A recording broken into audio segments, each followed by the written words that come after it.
ને પર્યાવરણમાં જાગૃતિ આવે એના અંગેનું અત્યારે ચોમાસામાં કામ કરીએ છીએ. તો તમે જે જોઈ રહ્યા છો એ ઓક્સિજન પાર્ક છે. નેચર એન્ડ એડવેન્ચર ક્લબ દ્વારા 2016માં આજે તમે જંગલ જોઈ રહ્યા છો એનું નિર્માણ ચાલુ કર્યું હતું.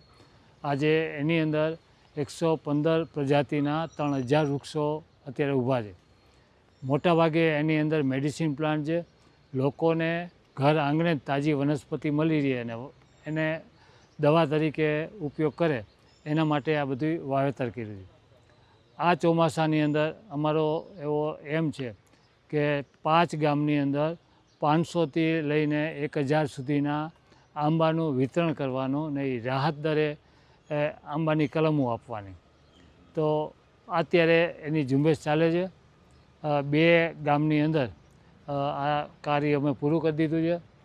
એમાં આજે રાજકોટ શહેરના લોકો માટે અમે આજ પ્રોગ્રામ રાખ્યો છે. જે લોકોને જરૂરિયાત હોય એ રાહત ભાવે અમે કલમી આંબા આપીએ છીએ. એના પછી એક જામજોતુર, વડાળા ને ખંભાળા એ 3 ગામના સરપંચ તરફથી આપણે આવ્યું છે કે અમારા ગામમાં આવું વિતરણ કરો.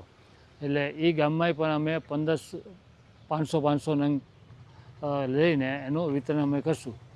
તો 2-5 દિવસની અંદર જ આ કાર્યક્રમ અમે ગોઠવવાના છે. તમારા ગામમાં પણ આવું વિતરણ કરવું હોય તો અમારો કોન્ટેક કરજો. અમે તમારા ગામમાં પણ આવીને 500 નંગ રાહત દરે વિતરણ કરશું.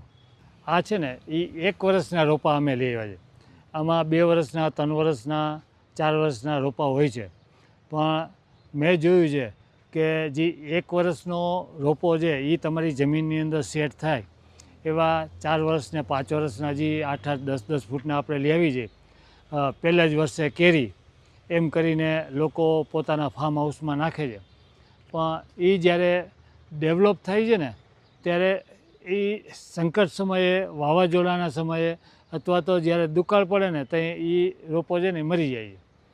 તો એના રોપાના મરી જવાનું કારણ છે એના જે મૂળિયા છે ને એ 4 વર્ષ સુધી કોથળીમાં છે ને જલેબી જેવા થઈ જાય. તો એના મૂળિયા બારે ડેવલપ જ નથી થઈ શકતા. એટલે અમે નક્કી કર્યું છે કે 1 જ વર્ષનો રોપો છે એ લોકોને આપવો અને એનું પ્રચાર પ્રસાર કરવો. બહુ મોટા રોપા વાવેતર કરવા યોગ્ય નથી. અમે અત્યારે રાહત દરે એટલે કે 100 રૂપિયાની અંદર કલમી આંબા આપીએ છીએ. હવે રાજકોટ માટે અમે 3થી 4 દિવસ અમે વિતરણ કાર્યક્રમ રાખશું. સવારના 8થી 10ની વચ્ચે જે લોકો આવશે એને આપણે વિતરણ કરશું.